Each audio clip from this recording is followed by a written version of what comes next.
Today I'm gonna turn this, a rather cringy and low quality image, into this, a more epic and stylized image.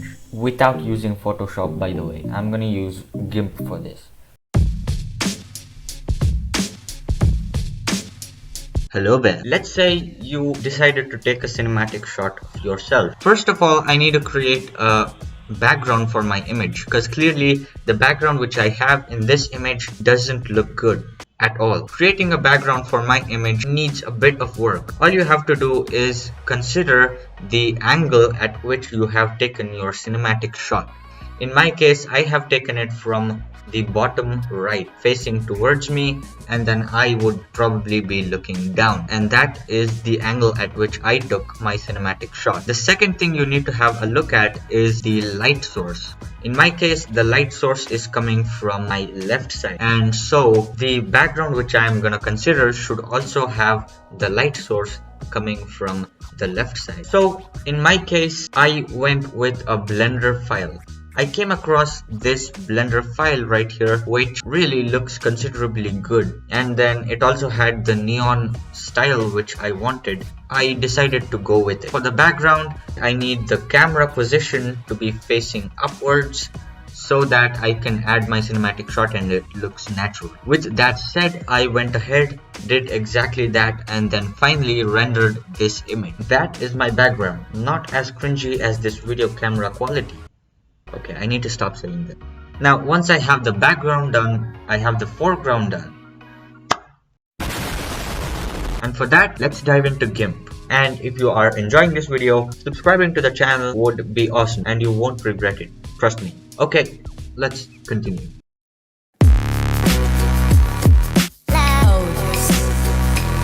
You just need to add some extra effects right now, like lighting, oilify, color to alpha, and all of those stuff.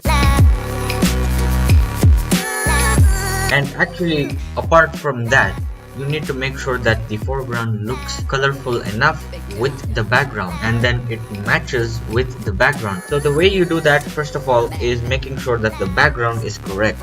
In my case, I have done most of my stuff in Blender, like the background needs some bloom effect and the background needs some soft glow and also some neon look, good lighting, all of those stuff. But in my case, I have already done that in Blender. The foreground is what I need to focus on.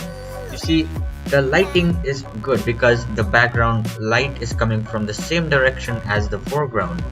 The real problem is the coloring.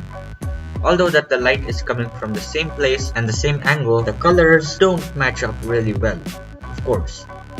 The color which I have in the foreground is white color, and the color which I need from the background is purple, green, violet, and so on.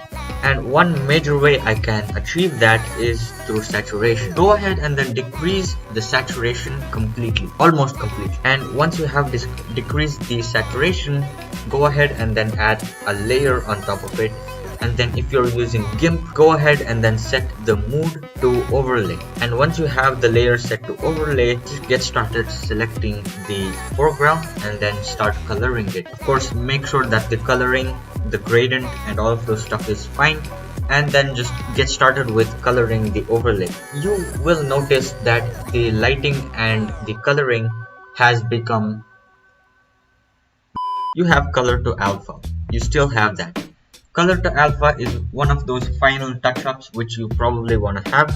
It just gives a good, better lighting effect. It just looks better. In my case, I really didn't feel like it because I tried adding color to alpha and it really did not look good. So again, it depends on what kind of image you're trying to do. You have everything done except for the effects which you want to add. In my case, just brushing up the final result. Maybe you have a selected region too bright, or maybe the color saturation is too low, or maybe you just want to add some glow effect, which in my case I did. I wanted to add some glow effect just to make it look more epic.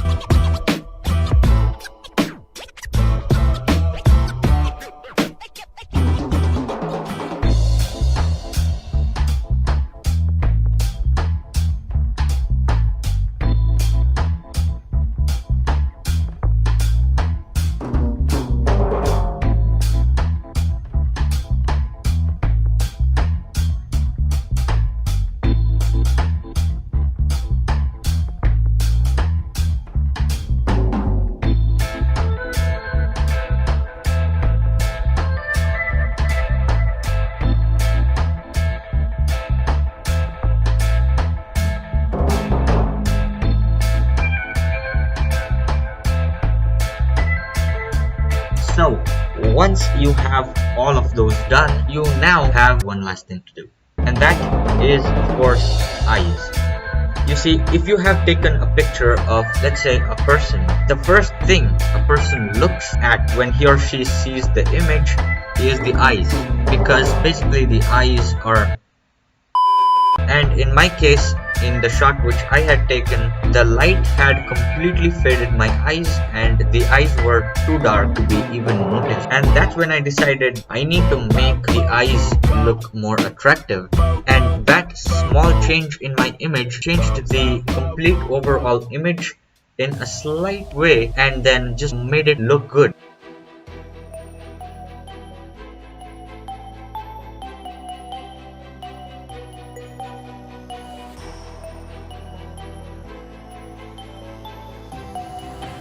And behold the final product, the final image which we managed to do.